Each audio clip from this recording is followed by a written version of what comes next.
The sound of the jury's shoes clicking along the marble tiles still rings in my head, even now, years later. That morning the auditorium was chilled, maybe the malfunctioning air conditioning or maybe just the nerves crawling up my spine. I remember each of them holding blank notepads on their knees, sitting in a row, backs like rulers. I stood on the small stage with my slides queued up, and more than anything I wanted my palms to stop sweating. I was 24 in my final year at the university in Sao Paulo. The project was supposed to be my ticket, an intelligent, self-learning protein annotation system, halfway between biotech and machine learning, ambitious in a way only someone with too little wisdom can manage. I'd slept very little, scarfing down powder queijo in cold mornings, talking to myself on the bus, rehearsing each word. Still, when the curtains parted and the jury looked up, I felt my brain disconnect. Fuses popping one by one, I started stuttering on the second slide. The words tumbled out fast, tangled. My mind raced after my mouth, arms gesturing at invisible diagrams. A joke about protein folding flickered off into silence, echoing back at me. In the back row, I caught a glimpse of my Uncle Dario, his jaw set. He'd come only because my mother asked him, and he didn't try to hide his skepticism. My cousin Renata slouched with her phone, already half bored. I imagined every aunt and neighbor who'd hear about this afterward, how I'd wasted the scholarship, how crazy it was that a kid from our block wanted to cure things that already made doctors millionaires. I barreled on, heart pounding. On the last slide my code crashed. Blank screen, no graphs, no probabilities. Just a blinking cursor and my shame splattered like blood on a white shirt. The chairperson coughed, then leaned forward and asked, "Are you sure this is ready to solve real-life problems?"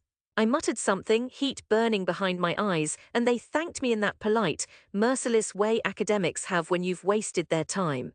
The walk-off stage was slow, my legs felt heavy as concrete. Uncle Dario shook his head, his loafers tapping an impatient rhythm. When I got to the back, Renata grinned.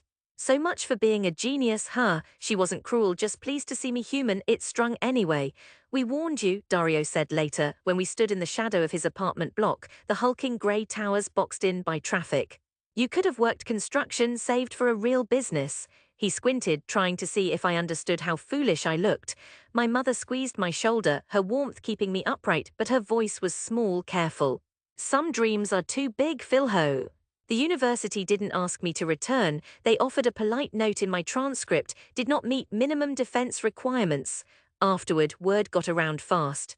"Our block is tight, even in a giant city." Men at the bakery gave me side glances. Maria, the downstairs neighbor, asked my mother if I would try again with something more practical. For the first few months, I woke up like a ghost. My room felt tight, suffocating, even with the city's roar outside. I watched buses head downtown, picturing people in suits, living out tiny, quiet lives. Eventually, I started working at a pharmacy near Largo do Arauch. I wore a blue vest and sorted pills for grandmothers I'd known since I was a child. Every evening, I would try to sneak a look at new scientific journals on my phone in the backroom. The glowing screen felt like a taunt. I stayed quiet, pocketing my small pay, stacking coins in a jar marked, "Next year maybe." I wanted to disappear, but Sao Paulo is too big to allow for real vanishing. Every corner had someone ready with "Vocia acute o menino de ciência now," and then a slow shake of the head. I let the humiliation sit in me. It dug channels, carving patience into my bones where before there was only hurry. I stopped boasting about breakthroughs, stopped correcting people when they called proteins microbes or vitamins. I just nodded, smiled, waited. In my head, I kept tinkering with the code. Lines, subroutines, wild hopes welded together during stolen moments in the cramped living room. It was a rainy spring night, lightning flicking along the high rises, that I stumbled on a biotech startup forum online. I must have messaged 20 companies until 4 replied, mostly polite brush-offs. The fifth, though, was different, Luminabio, a tiny outfit with 1 grant and no history. The CEO, Marisa, wanted someone obsessed and desperate enough to work for almost nothing. We met in a cluttered back office near Avenida Paulista, the air humid, windows fogged.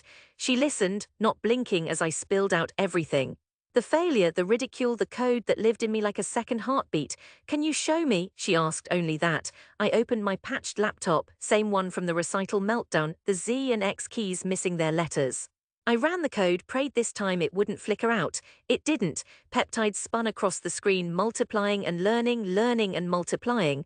When the results snapped into place, a new possible annotation for a rare metabolic disorder, she grinned. Let's try something together, Marisa said. I walked out lightheaded, neon lights blurring, unsure if it was a new beginning or just another dead end. For months we worked underslept and hungry, the city's chaos muted through scratched glass.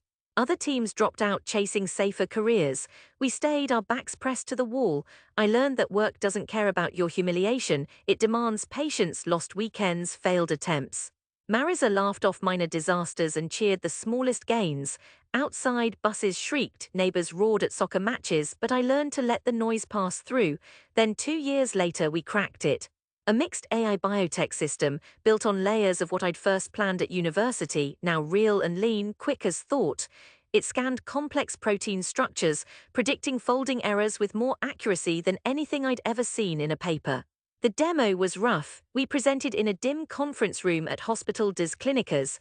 A dozen doctors watched as I ran the system over anonymized patient files. The results stunned them. One resident, eyes wide, asked if this could diagnose newborns before symptoms even showed. I kept quiet, let the data speak. Lumina Bio won funding twice. Journalists emailed me for quotes. Suddenly the same phrases that once earned eye rolls, machine learning, biomedical leap, became badges. We grew in sprints, 5 people, 10, 20, late nights bled into early mornings, but this time I belonged. Years slipped by. I went home less, and when I did, the neighbors seemed gentler, their jokes less sharp-edged. My mother clung to me, pride making her eyes bright and wet. Once she told me, some dreams just take more time, Philho.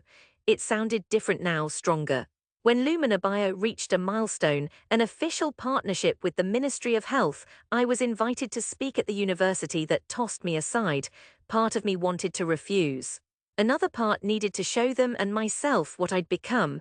I bought a navy suit, still not quite comfortable in it, but tall enough now to meet old eyes without blinking. The same auditorium, renovated now, felt both larger and smaller, smaller because I'd grown and larger because the possibilities had expanded. The current students filled the seats. The faculty, barely aged, lined the front row. At the end of the aisle, I recognized Dario, his hair thinner. Renata lounged behind him, intent this time. The dean gave a too long introduction. I waited, nerves steady, until the microphone was in my hand. I started not with the accolades but with the failure, my collapse on that very stage. My system had crashed here, I reminded them, in front of the neighbors who'd warned me of failure, the relatives who'd banked on seeing me fall. I wanted them to remember me not as a slick professional but as the kid humiliated, too stubborn to quit. Then slowly I brought up the project, pulled up our proprietary demo, tighter, sleeker, blazing with color.